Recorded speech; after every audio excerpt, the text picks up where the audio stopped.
We're going to show how we can use a different name. So it's fairly common for somebody to give their proper full name when they join the ACBL, but the name that they would like listed on all the reports is something a little different. Let me give you an example. So here is a Swiss, and we're typing in player names and numbers. So I just type in my player name, player number, and up comes my player name. Well, supposing I want to be known as something different. Underneath the Tools menu, this is under clubs, but the database applies for everybody. So I'm going to edit, I'm going to bring up in a different tab, the club member database. So by default, this has just got one sample member.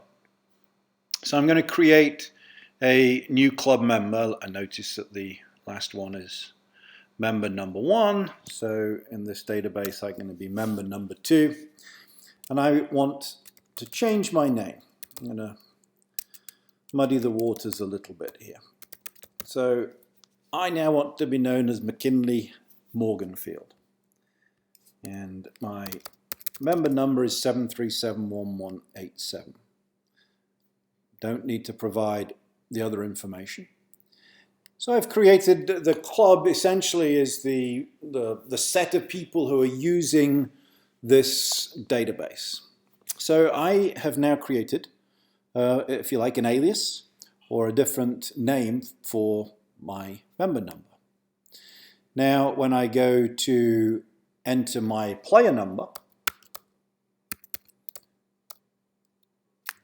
it displays the new name for me. So you may have somebody who has wants to know by a nickname or is more commonly known by a certain first name, and you only need to put the information once into this club members database. As I say, the name's a bit confusing, so even though it's known as a club member database, it applies to tournaments as well. So this can be very useful, particularly if you have some players who are difficult to remember or they want to have a different name. And notice I can also type in that name.